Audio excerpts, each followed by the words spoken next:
नमस्कार। चलिए हम शुरू करते हैं। नमस्कार। हाँ नमस्कार जी, नमस्कार।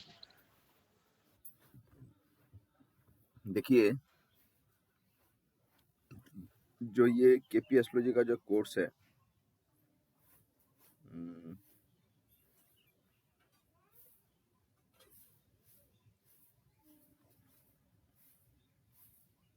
ठीक है, जो लोग आएंगे जब आएंगे, बट हम लोग पहले शुरू करते हैं। देखिए, मेरा अपना वैदिक पूजा शर्मा,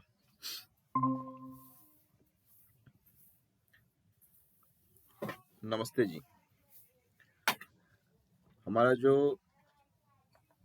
एस्ट्रोलॉजी का जो एक कोर्स है, मैंने केपी एस्ट्रोलॉजी का कोर्स पहले डिजाइन किया। हाँ, पहले मैं वैदिक एस्ट्रोलॉजी का कोर्स करवाता था। वैदिक एस्ट्रोलॉजी का भी मेरे पास कोर्स है, लेकिन कृष्णमूर्ति पद्धति ज्योतिष को मैं इसीलिए देना शुरू किया कि मुझे लगा कि केपी एस्ट्रोलॉजी सीखना थोड़ा आसान है, और जो केपी एस्ट्रोलॉजी सीखना आसान है, इसका एक रीजन है, एक कारण है। हमारा जो ज्योतिष है, जो एस्ट्रोलॉजी है, ये जो सब्जेक्ट है, इसको हम कहते हैं कि द साइंस ऑफ ऑब्जर्वेशन। देखिए, आज का क्लास एकदम इंट्रोडक्टरी क्लास है। मैं शुरुआती आज का जो टॉपिक है, एक्चुअली कोर्स का जो कंटेंट है, आज मैं कंटेंट में जाऊंगा नहीं। जो कंटेंट है, उस कंटेंट के बारे में मैं थोड़ा बहुत बता के जाऊंगा, लेकिन द बैकग्राउंड ऑफ एस्ट्रोलॉजी क्या है ये मैं पहले बताऊं। जो बैकग्राउंड ऑफ एस्ट्रोलॉजी है ये है कि जब सृष्टि हुआ, हम मानते हैं कि सृष्टि हुआ है, सृष्टि हुआ था। हम मानते हैं, हम सनातन में विश्वास करते हैं कि ये जो सृष्टि, इस सृष्टि का पीछे जो रीजन है वो ये है कि ईश्वर, जो परमात्मा, the supreme power, supreme soul, के ईश्वर को इच्छा हुआ, परमात्मा को इच्छा हुआ, और परमात्मा की इच्छा के कारण परमात्मा बहु में विकसित हो गया।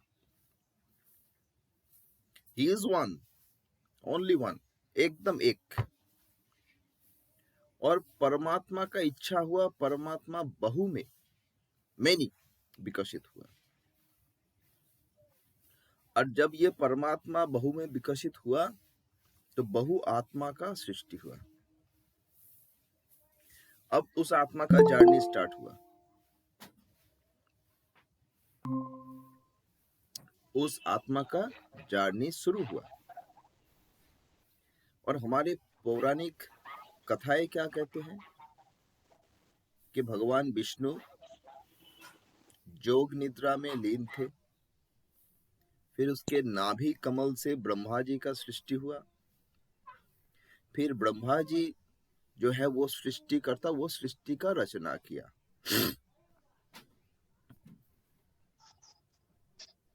और ये जो सृष्टि का रचना हुआ, इस सृष्टि के बाद अब वो सृष्टि विकसित हुआ, अब आगे बढ़ना चालू किया।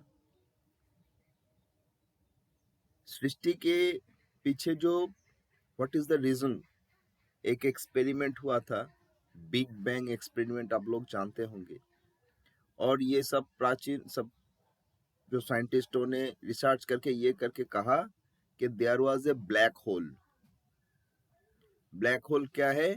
बोला जहां पे कुछ भी नहीं, जहां पे समय भी नहीं है, जिसका ना आगे है ना पीछे है, वो ब्लैक होल, मतलब दिस इज ए प्योर, मतलब जो है परम ब्रह्म स्तर, जो हम हमारे प्राचीन ऋषियों ने हजारों क्यों, बहुत हजार, 10,000 ईयर्स पहले हमारे ऋषि, हमारा पूर्वजों ने बोल के गया, जब परमात्मा है वो एकदम एक्सट्रीम, जो सुप्रीम जो है वो, उनका ना इच्छा है ना अनिच्छा है, ना चाहत है ना अनचाहत है, ना सुख है ना दुख है, ना काल है ना समय है, ना आगे ना पीछे है, वो सबके ऊर्ध्व में है, एकदम बैलेंस स्टेट। और वही ब्लैक होल। बोला भगवान विष्णु जोग निद्रा में लीन थे। जोग निद्रा, उस ना समय आगे था ना पीछे था, जहां समय भी रुका हुआ था। फिर उनके नाभि कमल से ब्रह्मा जी का सृष्टि हुआ। ब्रह्मा, अब देखिए, देवता क्या है, भगवान क्या है, ये हमने नहीं देखा, लेकिन प्राचीन ऋषियों ने बोल के गया कि जैसे परमात्मा क्या है, एकदम टोटल एनर्जी, परमेश्वर, और वो बहु एनर्जी में विकसित हुआ। साइंस क्या कहता है, शक्ति अविनश्वर, एनर्जी का कभी नाश नहीं होता है, एनर्जी कभी मतलब शक्ति का कभी विनाश नहीं होगा, शक्ति अविनश्वर। और एनर्जी कभी अंत नहीं होता है। बोला एनर्जी एक एनर्जी से दूसरे एनर्जी में ट्रांसफॉर्म हो जाता है, लेकिन वो कभी विध्वंस नहीं होगा। और शास्त्र कहता है आत्मा भी अविनश्वर है, आत्मा कभी भी क्षय नहीं होगा। बोला देहो शरीर नश्वर, शरीर जल जाएगा, फिर आत्मा नया शरीर धारण कर लेगा और उसका जर्नी चलता रहेगा, ट्रांसफॉर्मेशन। एक टोटल एनर्जी से बहु एनर्जी विकसित हो गया, मैं डाइवर्ट नहीं कहूंगा, विकसित हो गया, अलग अलग एनर्जी क्रिएट हो गया, और वो अलग अलग एनर्जी चल रहा है। ये जो एनर्जी का जो ट्रांसफॉर्मेशन है, ये जन्म से जन्मांतर। अब देखिए जो मैकेनिज्म है, अब जो साइंस की बात करते हैं कि भाई एक एनर्जी से दूसरा एनर्जी कैसे जाता है, दूसरा एनर्जी से तीसरा एनर्जी, ऐसे ऐसे ऐसे ट्रांसफॉर्मेशन होता रहता है, वो तो विज्ञान की भाषा है। लेकिन जो परमात्मा परमेश्वर, जिसके कारण ब्रह्मा जी ने सृष्टि किया, अब जिसका शुरुआत है उसका अंत होगा ही, क्योंकि समय है। परमात्मा जो भगवान विष्णु जब जोग निद्रा में लीन थे, उस समय वह समय नहीं था, सब रुका हुआ था। जब उनकी इच्छा हो गया, सृष्टि कर दिया, समय शुरू हो गया। जैसे हमारा जन्म के बाद ही उम्र का गिनती होता है, 1 साल 2 साल, 80 साल हो गया, मर गया, उम्र का गिनती बंद। ठीक इसी तरह जो सृष्टि हुआ, उस सृष्टि के बाद समय का गिनती चालू हो गया। अब यही जो आत्मा विकसित हुआ,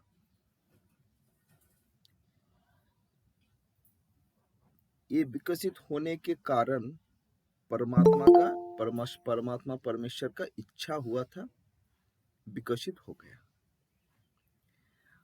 अब देखिएगा, हर एक जो भी कुछ शुरू होता है ना, उसका एक एंडिंग चाहिए, क्योंकि समय आ गया ना, एनर्जी आ गया। और एनर्जी कभी प्योर, मतलब एनर्जी कभी प्योर फॉर्म में नहीं रह पाएगा। वो प्योर फॉर्म मतलब जो परमेश्वर फॉर्म, क्योंकि उसका प्रकाश होना पड़ेगा और उसको ट्रांसफॉर्म ट्रांसफॉर्म होता जाना पड़ेगा। और ये जो परमेश्वर जो सृष्टि कर दिया, ये सृष्टि के समय से ही हर काम का ना 3 रूप चाहिए। एक काम का शुरुआत होगा, एक वो काम चलेगा, और उस काम का एक अंजाम होगा। जो सृष्टि हुआ है उसका लय निश्चय, जो सृष्टि हुआ है उसका लय निश्चय, विनाश निश्चय। लेकिन परमात्मा जो है, जो प्योर एनर्जी, उसका कभी कोई लय नहीं होगा, वो कभी विनाश नहीं होगा। उसकी जो सृष्टि हुआ है, ये सृष्टि कई बार पहले इसका लय हुआ है, विनाश हुआ है, फिर नया सृष्टि हुआ है। बोला धरती नाश हो गया, फिर उसका रिबार्थ हुआ, फिर धरती का एक बार वो सब बड़े बड़े जो डायनासोरस वगैरह आया, पूरा अंत हो गया, फिर रिबार्थ हुआ, नया पीढ़ी आ गया, रेप्टाइल्स आया, वो आया, बर्ड्स आया, अब ह्यूमन आया है, रिबार्थ हुआ है। एक सृष्टि का एक पार्ट खत्म हुआ, फिर सृष्टि का रिबार्थ हुआ, और यही चलता जाएगा और यही चल रहा है। जो सृष्टिकर्ता सृष्टि किया था, तो सृष्टि का एक सृष्टि हुआ है और एक लय होगा, और उसी को कहा है हमारे पौराणिक गाथा में सृष्टिकर्ता ब्रह्मा और विनाशकर्ता रुद्रा, जो है रुद्र भगवान शिव जी। अब सृष्टि और विनाश के बीच भाई चलना पड़ेगा, पालन कौन करेगा? बोला विष्णु जी। तो 3 प्रकार का एनर्जी है, जो परमात्मा परमेश्वर की जो energy, total energy, pure energy, उसका 3 form, creating, balancing and distracting. Creating energy भगवान ब्रह्मा, बैलेंसिंग एनर्जी भगवान विष्णु, और डिस्ट्रैक्टिंग एनर्जी शिव जी। ये क्रिएशन, बैलेंस और डिस्ट्रक्शन चल ही रहा है, फिर डिस्ट्रक्शन के बाद फिर नया क्रिएशन, क्योंकि एनर्जी, शक्ति अविनश्वर, आत्मा भी अविनश्वर। एक जन्म हुआ, एक जीवन चला, मरण हो गया, शरीर का काम खत्म, जीवन एंड। फिर आत्मा एक नया शरीर धारण किया, फिर जन्म हुआ, फिर जीवन चला, फिर मरण। ऐसे करते करते जैसे कि एनर्जी ट्रांसफॉर्म होते होते दूसरा एनर्जी ट्रांसफॉर्म होते होते तीसरा एनर्जी पे जाता है, ये आत्मा भी ऐसे, जो सोल। अब बात यह है, देखिए शुरू में क्या कहा था, परमात्मा परमेश्वर का इच्छा हुआ था, उसी कारण परमेश्वर ने बहु में विकसित हुआ। पर्पस क्या? बहु में विकसित होना। जब बहु में विकसित हो गया, तो बहु आत्मा में जब विकसित हुआ, तो बहु आत्मा, हर एक अलग अलग आत्मा, वो अलग अलग इच्छा को क्या कर रहा है? वो वहन कर रहा है। और उस अलग अलग इच्छा क्या है? वो है driving power. The purpose of the soul, आत्मा का उद्देश्य। पर्पस ऑफ द सोल क्या है? Actual purpose of the soul क्या है? मोक्ष। भाई मैं तो घर से निकल गया हूं, अब मुझे घर में लौटना है। मैं घर से निकल गया हूं, अब मुझे घर में लौटना है। परमात्मा से आत्मा का सृष्टि हो गया, अब वो आत्मा चाहता है कि मैं फिर परमात्मा में वापस चला जाऊं, उस प्योर स्टेट में चला जाऊं वापस। क्या चाहिए मुझे? मोक्ष चाहिए। लेकिन ये जो आत्मा है, ये जब विकसित हुआ, उसको तो शरीर धारण करना पड़ा। क्योंकि आत्मा इटसेल्फ नथिंग। एनर्जी को वही अपना रंग दिखाने के लिए कोई जगह चाहिए। रोशनी तो रोशनी है, एनर्जी है। जब तक वो किसी एक ऑब्जेक्ट के ऊपर ना पड़े उसका क्या कीमत है, वो तो चलता ही जाएगा। गर्मी तो गर्मी है, फायर तो फायर है। जब तक ना वो लकड़ी को जलाए कौन देखेगा फायर है? आत्म रंग फायर का रंग रूप कौन देखेगा? प्रकाश कैसे होगा? और परमात्मा ने बहुआत्मा में विकसित हुआ उसका प्रकाश के लिए, अलग अलग रूप में प्रकाश के लिए। और वो जो अलग अलग प्रकाश हुआ, उस अलग अलग आत्मा का एक पर्पस आ गया, भाई मुझे अपनी परमात्मा में विलीन होना पड़ेगा। और वो नया शरीर धारण करना चालू किया। और जब आत्मा ने नया शरीर धारण किया, अब शरीर ऑब्जेक्ट, मान लो ऑब्जेक्ट, जैसे पे आग एक एनर्जी है। आग लकड़ी को जब जलाएगा वो जलने का तरीका अलग होगा, कागज को जब जलाएगा उस जलने का तरीका अलग होगा। कोई दूसरा चीज को जब जलाएगा तो अलग अलग चीज को जलाएगा तो अलग अलग तरीका होगा। उसमें कभी खुशबू भी आ सकता है, कभी बदबू भी आ सकता है, कभी जोर से जल सकता है, कभी धीमी जल सकता है। ठीक इसी तरह जब कोई आत्मा ने एक शरीर को धारण किया, उस शरीर के अनुसार, उस शरीर के हिसाब से आत्मा को चलना पड़ा। अब शरीर क्या है भाई? जब ईश्वर ने शरीर को बनाया, मैं यही मैकेनिज्म, तो शरीर के अंदर बहुत कुछ देने की दरकार पड़ा।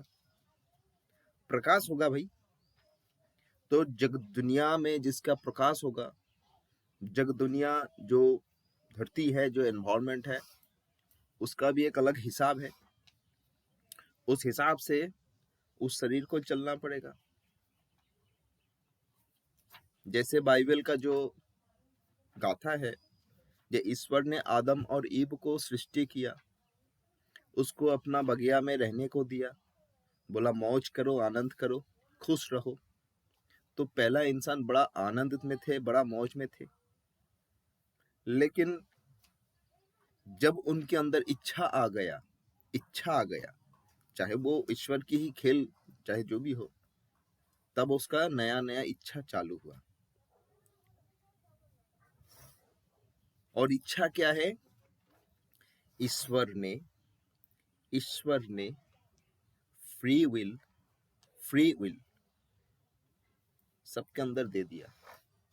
आदम ईव के अंदर भी फ्री विल दे दिया गया। और फ्री विल में क्या दिया गया कि भाई जग संसार में उजाला भी है और अंधेरा भी है, और धरती में हर दिन उजाला अंधेरा होता है। अब उजाला को चुनोगे या अंधेरा को चुनोगे, ये आपके इच्छा, क्योंकि आपको उजाला अंधेरा दोनों के अंदर ही रहना पड़ेगा। और उजाला रोशनी क्या है? रोशनी क्या है? धर्म। रोशनी क्या है? पुण्य। रोशनी क्या है? जो कुछ अच्छा सब। और अंधेरा को या डार्कनेस को हम बुराई से क्या करते हैं? बुराई के साथ उसको हम मानते हैं कि ये बुराई है, ये अधर्म है। तो उस उजाला और अंधेरा के कारण हर एक आत्मा अपने शरीर में, अपने शरीर के साथ उस उजाला को भी एक्सेप्ट करेगा, अंधेरा को भी एक्सेप्ट करेगा, भलाई को भी एक्सेप्ट करेगा, बुराई को भी एक्सेप्ट करेगा। उसमें क्या हुआ? उसमें क्योंकि वो फ्री विल है उसके अंदर, तुम चाहे जा सकते हो। परमात्मा में बहु में विकसित हुआ तो वह आत्मा का परमात्मा अब वो प्योर स्टेट में नहीं रहेगा, उसके अंदर फ्री विल है, वो जिस दिशा चाहे जा सकते हैं। और जिसको फ्री दे दिया गया, तुम जिस दिशा चाहे जाओ, वो भटक भी सकता है। और वही हुआ आत्मा के साथ, वो भटक गया।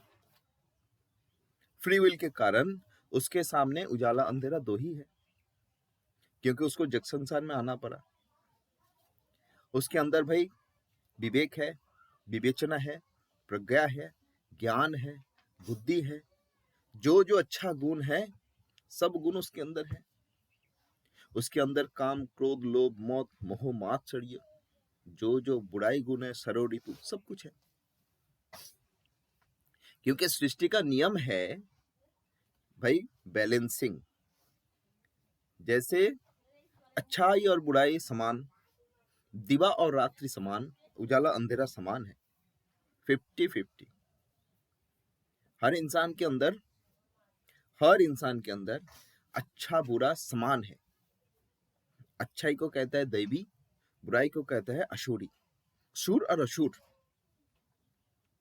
अब वो किस तरफ जाएगा? फ्री विल है, वो कभी इधर भटक सकता है, कभी उधर भटक सकता है। और जब बुराई की तरफ भटक जाएगा तब उसका अधोगति होगा, निम्न गति। हम क्या कहते हैं? भगवान ऊपर में रहते हैं, बड़ा ऊपर, बहुत ऊपर में, स्वर्ग ऊपर में है। बात ऐसा नहीं है। द स्टेट क्या है? अपर स्टेट, हायर स्टेट, टॉपेस्ट परमात्मा। सोल भटक गया, जितना भटक जाएगा, जितना उसका अधोगति होगा, वो उतना ही निम्न स्तर में जाएगा। अब ऋषियों में उसको अलग अलग रूप दे दिया। बोला पिंड देश, ब्रह्मांड देश, दयाल देश। मूलाधार से पिंड देश चालू होता है। मूलाधार क्या है? जहां पे इंसान भोग, प्रवृत्ति, काम, क्रोध, लोभ, मोह, मात्सर्य में जीते हैं। और बोला सब मूलाधार में आ गया, मूलाधारगामी स्रोत है। अब उसको आप जागृत करो, ऊपर के लिए खींचो, वो करो, आज्ञा चक्र को जागृत करो, अपना क्राउन चक्र को जागृत करो, ब्रह्मांड में विचरण करो, ये करो, फिर ऊपर जाओ। ऐसे ऐसे बात है। ओम की उच्चारण करो, जो भी करो। बट द मेन थिंग्स क्या है?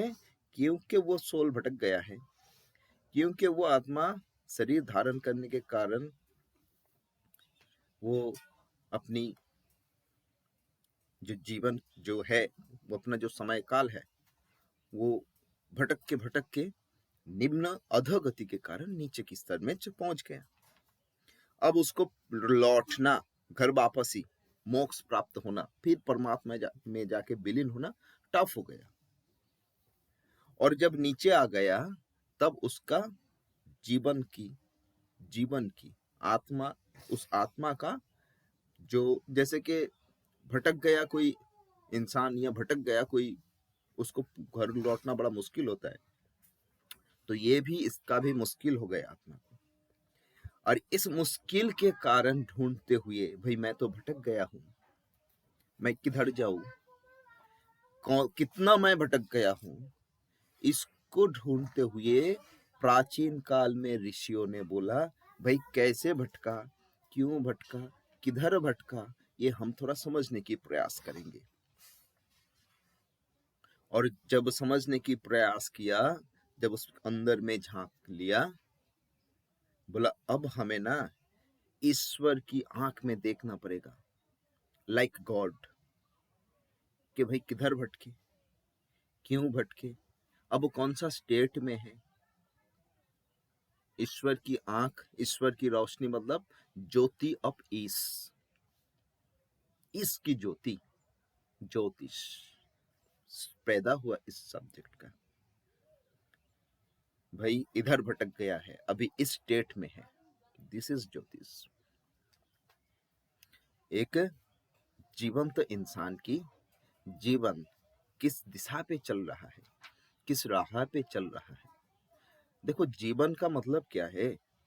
एक शरीर का जीवन नहीं होता है, एक शरीर के अंदर आत्मा होता है, एक शरीर में मन होता है, और इस तीनों के कॉम्बिनेशन पे जीवन चलता है। जैसे एक मोबाइल फोन कैसे चलता है? मोबाइल फोन तो एक फैक्ट्री मेड जो है, वो चाहे आप एप्पल का लाओ या कोई भी लाओ, उसका क्या, वो कुछ भी नहीं है। उसमें सिम कार्ड डालो, चार्ज लगाओ, चलेगा। ठीक इसी तरह ये शरीर कुछ भी नहीं है, इसके अंदर आत्मा एक्टिवेट है, और इसका ड्राइविंग फोर्स जो मन चल रहा है, तो तीनों मिलके जीवन चल रहा है। वो ज्योति अब प्राचीन काल में कहता है कि शिव जी, ही इज द ज्ञाता ऑफ ज्योतिष, actual he is the total, सब कुछ उनको पता है। लेकिन बहुत जो ऋषियों थे, चाहे आप नारद ऋषि हो, ज्योतिष के बारे में उनको पता था। जितना भी भगवान देवता है उन लोगों को भी ज्योतिष के बारे में पता था। हमें पता है कि महाभारत काल के अंदर नकुल या सहदेव जो था, ही was the master of astrology, नक्षत्र के विशारद थे। प्राचीन काल में बहुत सारे ऋषियों ने ऐसे, प्राचीन भारत में Maharshi Garg, he was the great saint, great sage, सबसे नाम था उनका, सब उसको सम्मान करते थे। और महर्षि गर्ग का पुत्र था पराशर। देखिए, जिसको हम वेद कहते हैं, वेदास, वेद का मतलब है ज्ञान, नॉलेज।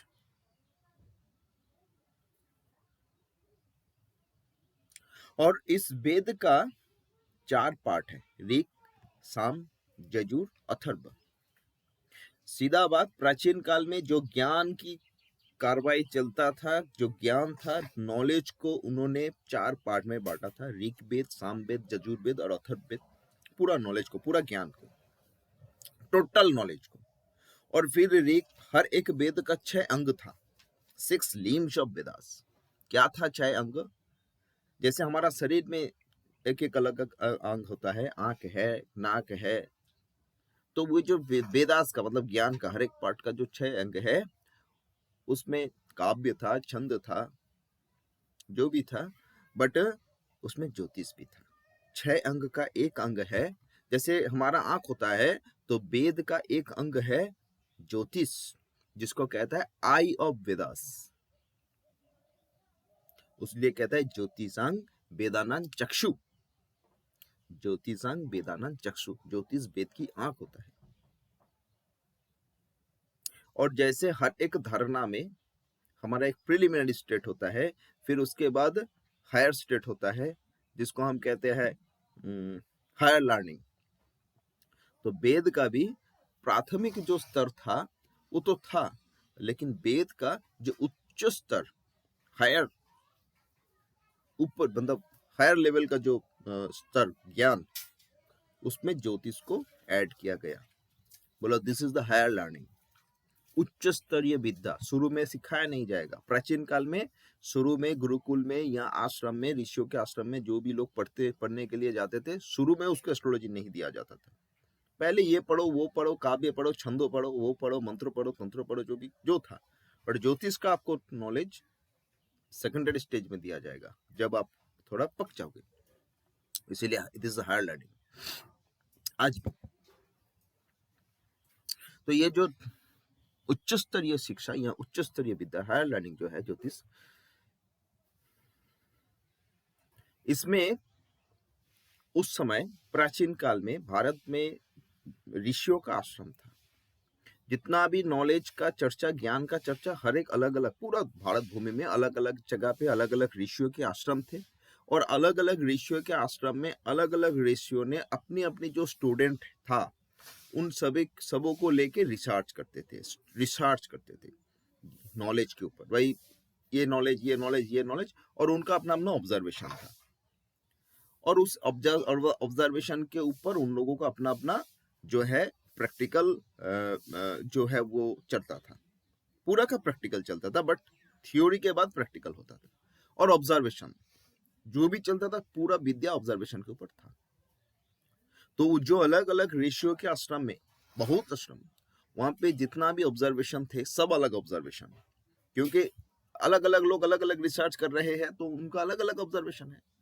फर्स्ट महर्षि पराशर ने क्या किया, हर एक आश्रम में जाके या किसी भी तरह उन्होंने वहां का जो ऑब्जर्वेशन है उसका जानकारी हासिल किया, सब जगह पे जाके। और टोटल जो नॉलेज उस समय भारत भूमि में था, अलग अलग ऋषियों के आश्रम में जिस लेवल में था, सबको मिल्क किया फर्स्ट पराशर भगवान ने।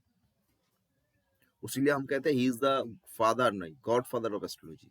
नहीं, पराशर जी ने एस्ट्रोलॉजी का शुरुआत नहीं किया। हाँ, उन्होंने उसको आगे बढ़ाया, उन्होंने रिसर्च को बड़ा आगे बढ़ाया, बट फर्स्ट मिल्क किया उन्होंने, और उसी कारण वैदिक ज्योतिष का इतना स्ट्रीम, इतना अलग अलग कॉन्सेप्ट, अलग अलग धारणाएं, कितना प्रकार का चार्ट सिस्टम, कितना प्रकार का दशा सिस्टम।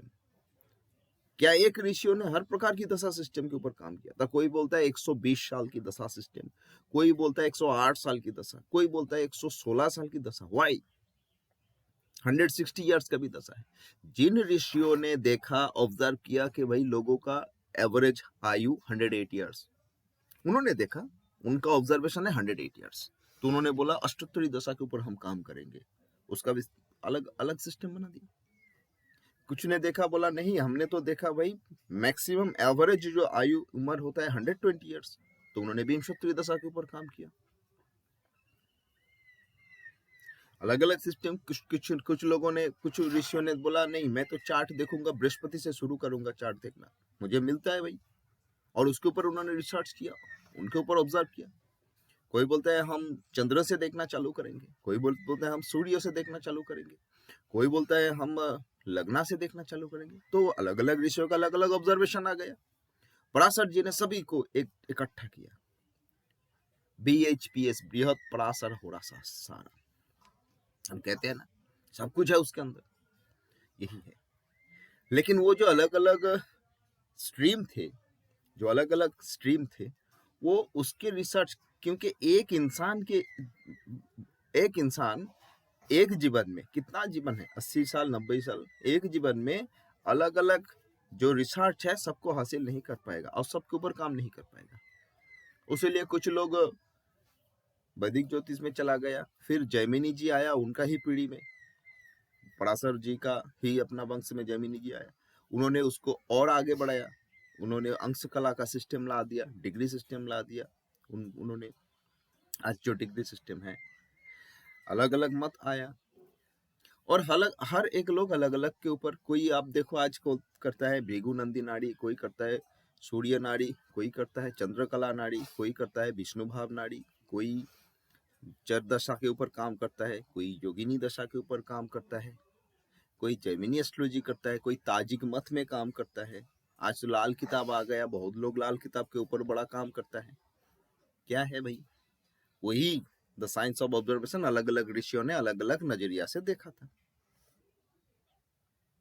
परंतु है तो 12 के 12 राशि। क्योंकि ब्रह्मांड जो है, इसको पहले ऋषियों ने जो देखा था, ऊपर आसमान में जो टिमटिमाते तारे हैं वो फिक्स है। ये ऊपर आसमान में जो तारे हैं, सितारे, ऑल आर फिक्स। प्राचीन ऋषियों ने देखा था कि सूर्य को जो है सेंटर में है, उन्होंने ही देखा था कि भाई ये जो ग्रह है वो घूम रहा है। भाई धरती के पास, धरती के आगे पीछे क्या है कि बुध है, शुक्र है, धरती है, मंगल है, इस बीच और कोई नया ग्रह घुस नहीं गया बाद में, वो जो था वही है। 9 जो ग्रह था, बुध है, शुक्र है, शनि है, गुरु है, वो वही ग्रह है। एक नया ग्रह कहीं से आया नहीं, नया ग्रह कहीं से पैदा नहीं हो गया, तो वो तो चेंजेस अनचेंजेबल, सूर्य अनचेंजेबल है। तो इसी कारण द टूल्स वो सब जगह पे समान है भाई। कहीं पे 13 राशि नहीं होगा, कहीं पे 14 राशि नहीं होगा, 12 के 12 ही राशि होगा। देखने का तरीका अलग है, अंदाज अलग है। 1920s के समय, 1920s के समय साउथ इंडिया में एक ग्रुप ऑफ एस्ट्रोलॉजर, पंडित लोग, एक रिसर्च चालू किया था, नजरिया अलग किया करके, कि भाई हम इस तरह देखेंगे, हम इस तरह देखने की प्रयास करेंगे, देखते हैं हमारा प्रेडिक्शन कितना एक्यूरेट होता है। और उस टीम में पूज्य कृष्णमूर्ति जी शामिल हुआ। उन्होंने एक्सेप्ट किया उन लोगों का इनवाइट कि हाँ चलो हम भी इस प्रेडिक्शन में, हम भी इस तरीका के प्रेडिक्शन के ऊपर काम करेंगे। सब वैदिक ज्योतिष। उन्होंने क्या किया, बोला हमारा एक्चुअल जो इंडियन कॉन्सेप्ट है, दैट इज नक्षत्र, तो हम नक्षत्र के ऊपर काम करेंगे और नक्षत्र बेस्ड प्रेडिक्शन करेंगे। और उन्होंने उस प्रेडिक्शन को चालू किया। फिर कृष्णमूर्ति जी ने ज्यादा डिवोट कर दिया अपने आप को, और उनकी सबसे ज्यादा योगदान हो गया। उनका अपना जो स्टूडेंट लेवल थे, उनके अपना जो फॉलोअर्स लेवल थे, सभी उनमें उनके साथ ऐड होके सब मिलके रिसर्च चालू किया। और काफी दिनों ने उन्होंने रिसर्च किया, काफी दिन, 20-30 ईयर्स रिसर्च किया। और रिसर्च करके उस मत को, उस धारणा को मजबूत किया, टेस्ट किया, बहुत टेस्ट करके देखा बड़ा अच्छा काम होता है, बड़ा अच्छा प्रेडिक्शन होता है नक्षत्र लेवल में। और उनकी योगदान ज्यादा था तो लोग उनका इस ज्योतिष के नाम दे दिया कृष्णमूर्ति पद्धति ज्योतिष। परंतु है 12 राशि 12 भाव, 9 के 9 ग्रह, 27 के 27 नक्षत्र। हाँ, टेक्निक्स उन्होंने कुछ अलग किया। कृष्णमूर्ति जी ने क्या किया, बोला वैदिक ज्योतिष समुंदर है। पराशर जी हजारों प्रकार की अलग अलग मत को, अलग अलग धारणाओं को एक जगह में इकट्ठा किया था। कृष्णमूर्ति जी ने क्या किया, उन्होंने एक वैदिक ज्योतिष का कुछ स्पेसिफिक रूल को चुना, कुछ स्पेसिफिक रूल को चुना। कैसे? जैसे आप सभी को पता है कि अगर हम कलकत्ता से दिल्ली जाएंगे, जाने का बहुत सारा तरीका है। हम पैदल भी जा सकते हैं, हम उड़ के विमान में भी जा सकते हैं, हम बस पे भी जा सकते हैं, हम ट्रेन में भी जा सकते हैं, हम साइकिल लेके भी जा सकते हैं, हम टंगा लेके, घोड़े लेके, किसी तरह जा सकते हैं। बट मैं अगर सभी प्रकार का जर्नी को देख लिया तब मैं कहूंगा भाई नहीं भाई, सबसे ज्यादा है प्लेन, फट से जाओ, फट से पहुंच जाओ। मैं प्लेन से ही आना जाना चालू रखूंगा, ये मेरा एक्सपीरियंस है। अगर मैं मेहनती इंसान हूं, नहीं प्लेन में जाने से मेरा शरीर ठीक नहीं रहेगा, मैं साइकिल पे जाऊंगा और धीरे धीरे सब कुछ देखते देखते जाऊंगा। इधर पे पेड़ है, उधर पे पौधा है, उधर पे पहाड़ है, उधर पे तालाब है, उधर पे झील है, ये तो प्लेन से नहीं दिखाई देगा। हम देखते देखते जाएंगे। वो मेरा अपना तरीका, मैं अपनी तरीका से जा सकता हूँ। कोई कहेगा मैं पैदल जाऊंगा, जिसका जो मर्जी है, क्योंकि सोच अलग है, फ्री विल है भाई अंदर। जिसका जो अलग अलग, जिसका फ्री विल जैसा, वो अलग अलग सोचेगा। तो कृष्णमूर्ति जी ने, या उनकी जो टीम था, उन्होंने कुछ स्पेसिफिक रूल के ऊपर काम चालू किया। और उस स्पेसिफिक वैदिक ज्योतिष का हर रूल के ऊपर हाथ नहीं लगाया, कुछ स्पेसिफिक रूल के ऊपर काम किया और उस रूल के अनुसार प्रेडिक्शन करके देखा। अब जब उस रूल को और मॉडिफाई किया तो प्रेडिक्शन करते हुए दिखाई दिया प्रेडिक्शन एक्यूरेट हो रहा है। बहुत जगह पे तो 100% एक्यूरेट हो जाता है, एक्चुअल में 100% होना मुश्किल नहीं, मुश्किल है। क्योंकि मैं कह दूं, ये ईश्वरीय विद्या है। अगर 100% एक्यूरेट हो सकता है, वो है भगवान शिव जी।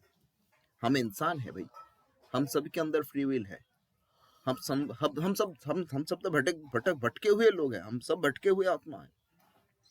तो हम ज्योतिष मतलब ईश्वर की आंख पे एकदम 100% देख लेंगे, ये संभव नहीं है। परंतु हम अपने आप में जितना अच्छा ईश्वर को फिट करेंगे, अर्थात जितना डिवाइन हम हो जाएंगे, जितना डिवाइनली हम, this is the divine subject, this is divine subject. तो हम जितना डिवाइन हो जाएंगे, हम उतना अच्छा क्या कर पाएंगे, उतना अच्छा चीज को देख पाएंगे। ज्योतिष उतना अच्छा हम प्रेडिक्शन कर पाएंगे, तो ये प्रेडिक्शन उतना अच्छा होगा। तो उन्होंने देखा कि ये प्रेडिक्शन उनकी रूल के अनुसार काफी हद तक एक्यूरेट होता है और इसको समझना सीखना भी थोड़ा इजी है।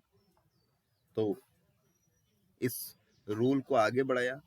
फिर उनके स्टूडेंट लेवल में जो लोग फॉलोअर्स थे, वो उनको इसको और भी आगे बढ़ाया।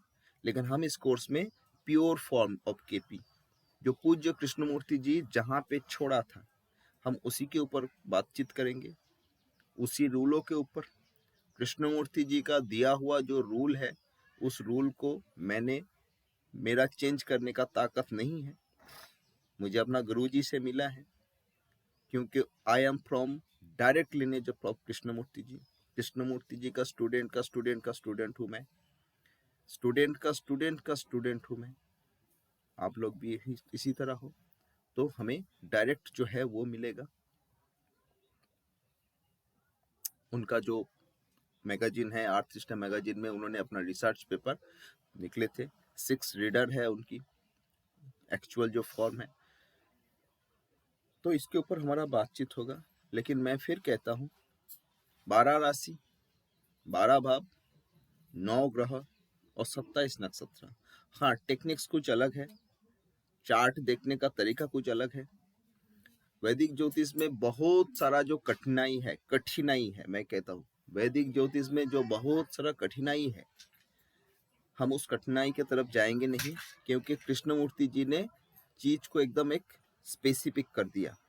हमें उस स्पेसिफिक में ही रहना पड़ेगा और उस स्पेसिफिक रूल या स्पेसिफिक तरीका के अनुसार हम अच्छे प्रेडिक्शन निश्चित कर पाएंगे और आप लोग भी कर पाओगे। मैंने इस कोर्स को सिर्फ 24 क्लास के कोर्स में बांधा, क्योंकि मैंने देखा 24 क्लास में जो कॉन्सेप्ट है prediction of timing, prediction and timing दो ही आ जाएगा। प्रेडिक्शन एंड टाइमिंग दो ही आप लोगों को आ जाएगा। मैं आप लोगों को ज्योतिष सिखा नहीं पाऊंगा, सिखाएगा आप लोगों का प्रकृति, परंतु मैं रूल बता दूंगा, नियम बता दूंगा, बेस तैयार कर दूंगा। आप लोग जितना अध्ययन करोगे, जितना अनुशीलन करोगे, उतना अच्छा आप प्रेडिक्शन कर पाओगे। क्योंकि हम जग संसार के जितना भी जो कुछ है सबको डील एक साथ नहीं कर पाएंगे, और ज्योतिष मतलब पूरा जग संसार को देखना है। पूरा जग संसार में जो भी है सबको देखना है। देखिएगा, हर एक ज्योतिष के किताब में एक बात लिखा है, सब कुछ लिखा है, जितना भी रूल है सभी जगह पे रूल लिखा होगा, ग्रहों का सिग्निफिकेशन, राशि का सिग्निफिकेशन, ये रूल वो रूल। बट एक बात हमेशा लिखा होता है सब जगह में कि स्थान काल और पात्र के अनुसार आपको प्रिडिक्शन करना पड़ेगा, तब आपका प्रिडिक्शन एक्यूरेट होगा। ये स्थान काल पात्र क्या है और कैसा है, इसका क्या नियम है, किसी भी किताब में नहीं लिखा है और कोई नहीं आपको बता पाएगा। स्थान काल पात्र का विभेद या भेद आपको समझना है, और वो सिर्फ प्रकृति सिखाएगा। आप कौन सा स्थान में बैठ के कौन से काल में कौन सी पात्र का काम कर रहे हो, कौन सी पात्र को प्रेडिक्शन कर रहे हो, वो उस समय आपको निर्णय करना पड़ेगा, और वही आपको सिखाएगा सिर्फ प्रकृति। बाकी जितना भी जो कुछ है सब किताब में लिखा है, और ये किताब में नहीं लिखा है। और मैं कहूँगा किताब में जो लिखा है वो तो 10% है, स्थान काल पात्र का ज्ञान 90% है। आप अगर इस 90% को हासिल करना चाहते हो तो आपको प्रकृति के अंदर ही, प्रकृति के अनुसार ही चलना पड़ेगा, और आपको समय के अनुसार धीरे धीरे अपने आप को प्रकृति से सीख लेना पड़ेगा। आप कैसे स्थान काल पात्र को विचार कर पाओगे, और वही है ज्योतिष की असली जगह। तो ये है हमारा क्या कि आज का इंट्रोडक्टरी जो मैंने बात बोलना था बोला। देखिए, हम एक एक क्लास में, शुरुआती क्लास में एक दिन राशि के बारे में बताएंगे, एक दिन भाव के बारे में बताएंगे, एक दिन ग्रह के बारे में बताएंगे। हमारा देश में बहुत प्रकार का चार्ट सिस्टम चलता है। मैं आप लोगों को north Indian chart as well as south Indian chart दोनों ही दिखाऊंगा, दोनों ही पढ़ना सिखाऊंगा। क्योंकि पूज्य Krishnamurti ji, he was himself south Indian. उनका जितना भी रिसर्च पेपर जहाँ पे जो भी था सब south Indian style of chart में था। तो मैं आप लोगों को साउथ इंडियन चार्ट भी सिखाऊंगा, निश्चित सिखाऊंगा पढ़ना कैसे है। मैं आप लोगों को केपी स्टार वन सॉफ्टवेयर से जो है दिखाऊंगा। मैं एक बार स्क्रीन शेयर करके दिखाता हूँ।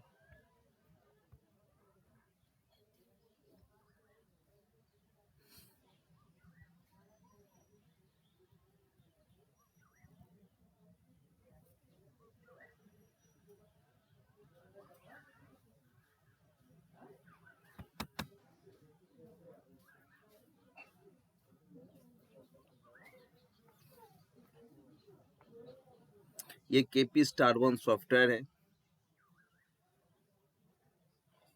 इसका प्रेजेंटेशन ऐसे होता है। मैं इसको भी पढ़ना सिखाऊंगा, कैसे किया जाता है ये भी मैं समझाऊंगा। सॉफ्टवेयर आप चाहे कुछ भी यूज कर सकते हो, लेकिन जो बेस्ट सॉफ्टवेयर है आपका प्रेडिक्शन या प्रैक्टिस के समय अच्छा सॉफ्टवेयर लेना ही उचित है। मैं आप लोगों को कोई बाइंडिंग नहीं दूंगा कि आपको यही सॉफ्टवेयर यूज़ करना है। आप चाहे केपी स्टार वन यूज़ कर सकते हो, आप होरासॉफ्ट यूज़ कर सकते हो, ज्योतिष दीपिका, या फिर जितना भी अच्छा सॉफ्टवेयर है जहाँ का कैलकुलेशन, जहाँ का जो है वो एक्यूरेट है, वही आपके लिए बेस्ट होगा। आप लोग कर सकते हो। अब जो बात है कि देखिए, शुरू का जो 5-6 क्लास, 4-5 क्लास आप लोगों को थोड़ा, जिन लोगों को ज्योतिष पता है, बोरिंग लग सकता है, क्योंकि मैं वही नया पुराना चीज 12 राशि के बारे में बताऊंगा, 12 भावों के बारे में बताऊंगा। But after Placidus house division system जब आ जाएगा, मैं D1 चार्ट को भी आप लोगों को समझाऊंगा, और D1 चार्ट समझाने के बाद मैं प्लेसिडियस हाउस डिविजन सिस्टम में जाऊंगा। लोग कहता है कि ये वेस्टर्न एस्ट्रोलॉजी से कनेक्ट है। नहीं, ऐसा नहीं है। प्लेसिडियस हाउस डिविजन सिस्टम थोड़ा साइंटिफिक बात है, उसका रूल कुछ थोड़ा अलग है, इसीलिए वो लग्न चार्ट या जो D1 चार्ट है उससे मिलता नहीं है। प्लेसिडियस हाउस डिविजन सिस्टम मैं समझाऊंगा, भाव चलित पत्री समझाऊंगा, फिर हम राशि से ड्रिल डाउन करके नक्षत्र में, नक्षत्र से ड्रिल डाउन करके सब में, उप नक्षत्र में, सब में पहुंच जाएंगे हम लोग। फिर सबलॉर्ड थ्योरी होगा, सबलॉर्ड थ्योरी के अनुसार प्रेडिक्शन कैसे करते हैं वो होगा। प्रेडिक्शन के बाद टाइमिंग ऑफ इवेंट होगा। केपी ज्योतिष का, केपी एस्ट्रोलॉजी का सबसे बड़ा जो टूल्स है दैट इज रूलिंग प्लैनेट। मैं रूलिंग प्लैनेट को एकदम मैं थरोली समझाऊंगा आप लोगों को। पार्ट टाइम रेक्टिफिकेशन की दरकार होता है, BTR। पार्ट टाइम रेक्टिफिकेशन के कारण, क्योंकि हम सब लॉर्ड लेवल पे जाके जब प्रेडिक्शन करेंगे, सब लेवल में क्या होता है, सब लेवल में प्रेडिक्शन में क्या होता है कि भाई कि टाइम बड़ा एक्यूरेट होना चाहिए। किसी का जन्म के समय 2-3 मिनट का डेविएशन में चार्ट चेंज हो सकता है। उसीलिए मैं बार्ट टाइम मतलब BTR के तरीका भी, BTR बार्ट टाइम रेक्टिफिकेशन भी बताऊंगा। तो इसी तरह आप लोगों का कोर्स आगे चलता रहेगा। हाँ, आपका होराइडी एस्ट्रोलॉजी केपी का सबसे बड़ा महत्वपूर्ण बात है। कोर्स का एंड में, एंड क्लास में होराइडी एस्ट्रोलॉजी का होगा तरीका, कैसे हम होराइडी एस्ट्रोलॉजी करेंगे। फिर आप लोग प्रैक्टिस करेंगे और प्रैक्टिस करके बहुत आगे बढ़ेंगे। मेरा जितना बकबक करना था मैंने बोल दिया। मैं जनरली 1 आवर्स जो है 1 घंटा, हर क्लास में 1 घंटा मैं बताऊंगा। फिर उसके बाद आप लोगों का टर्न आएगा, अगर कोई प्रश्न होगा या कोई बातचीत होगा आप लोग कहिएगा, ठीक है। अब थोड़ा इंट्रोडक्शन हो जाए, आप लोग बताइए। गुरुदत्त जी है, पूजा जी हो, हेलो। हाँ सर, नमस्कार। नमस्कार जी। श्रीकांत पाराशर बोल रहा हूँ सर, हाँ श्रीकांत जी, जयपुर से हूँ सर। जयपुर से, ठीक है श्रीकांत जी, जयपुर से। आपको भी। पूजा जी, गुरुदत्त जी, देखिए मैं ना ये जो रिकॉर्डिंग है, कोशिश करूंगा हर दिन का रिकॉर्डिंग उसी दिन दे देने का। थोड़ा रिकॉर्डिंग करके वो समय लगता है, फिर भी मैं दे दूंगा।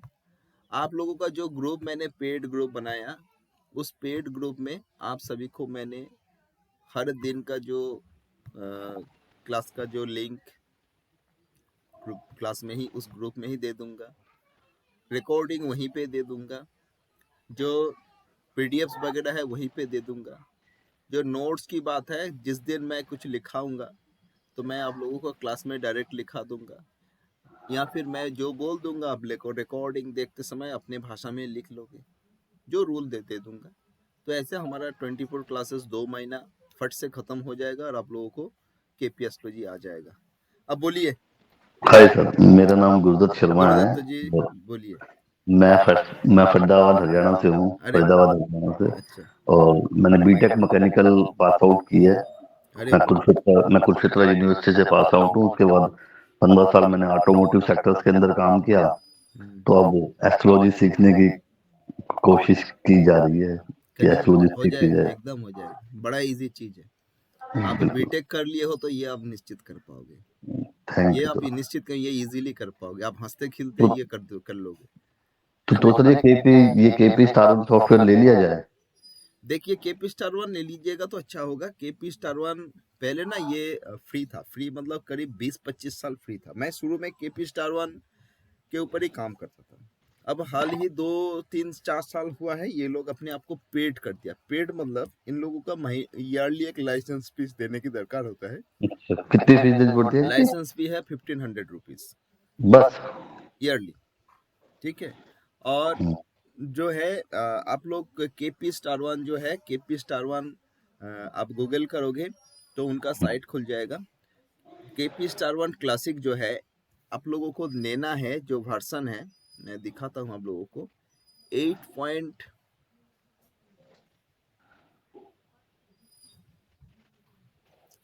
8.0.10, ठीक है। अच्छा, इसको 8.0 8.0.10 इस वर्सन को आप लोग उस सॉफ्ट वहाँ पे से ना आप ये कर लोगे कि क्या कहते हैं, हाँ आप इसको डाउनलोड कर लीजिएगा अपना लैपटॉप। हाँ ये सिर्फ लैपटॉप और पीसी में ही चलेगा। डाउनलोड करने के बाद रजिस्ट्रेशन करना पड़ेगा, तो अपना मेल आईडी देके रजिस्ट्रेशन करना है। मेल आईडी देके रजिस्ट्रेशन करने के बाद अब वो लोग पेमेंट अपना गेटवे देगा, पेमेंट मांगेगा, तो आप अपना पेमेंट ऑनलाइन कर दीजिएगा। और उसके नीचे देखिएगा बहुत सारा फ़ोन नंबर है। ऑफिस आवर्स में उस फ़ोन नंबर्स को आप फ़ोन करके वो लोग आप लोगों को गाइड कर देगा, ऐसे करो ऐसे कर, एकदम सब कुछ करवा देगा। और दरकार पड़े तो वो लोग अपना जो है एनी डेस्क में या किसी तरह आते हैं, वो आके आपका जो है वो कर देगा। क्योंकि केपी स्टार वन जो है ये अच्छा वो लोग शुरू में, हाँ जी कोई बात नहीं है। जीसीआर कौन आप? GCR, hello sir GCR. ये एंड्रॉइड सॉफ्टवेयर नहीं है ना, फोन में नहीं चला सकते इसे? नहीं फोन में ओ गणपति जी ठीक है, आप लिप कर सकते हो, हमारा क्लास हो गया, ठीक है।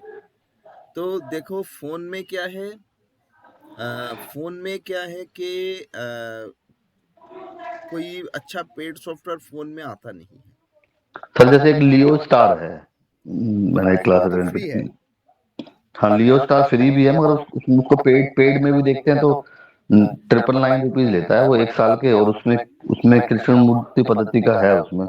देखिए मैंने वो सॉफ्टवेयर देखा नहीं, परंतु आप कोई भी सॉफ्टवेयर चाहे कोई भी हो वो कोई बात नहीं है, अच्छा, ठीक है सर। भाई देखना आना चाहिए। और मैं आप ठीक लोगों है, को बेस बता दूंगा, और आप किसी ठीक भी है, सॉफ्टवेयर में जाके देख लो, ठीक है सर, आपको बेस आना चाहिए, ठीक है जी। बेस ठीक ठीक होना है। चाहिए, तो सॉफ्टवेयर को लेके चिंता मत करिए। अब कोई भी सॉफ्टवेयर आज देखो एस्ट्रोसेज में लोग काम करते हैं, हाँ, परंतु हमारा डिग्री सिस्टम की दरकार होगा, क्योंकि हम इस कोर्स में डीप में जाके बातचीत करेंगे। करेक्ट, इस कोर्स में हम डीप में घुसेंगे और डीप में पहुंच के हम बातचीत करेंगे। तो निश्चित रूप से हमें डीप में जाना है तो डिग्री सिस्टम की दरकार है, सबलॉट लेवल में जाना है। तो आप लोग चाहेंगे तो मैं कहूँगा तो पेड सॉफ्टवेयर ही ले लीजिएगा, ठीक है जी। ठीक है, लेकिन अभी आप फ्री में काम चला सकते हो, ठीक है ठीक जी। है। तो चलिए, आप लोगों का अगर किसी का कोई प्रश्न है, कोई बातचीत है, तो आप लोग प्रश्न कर सकते हो।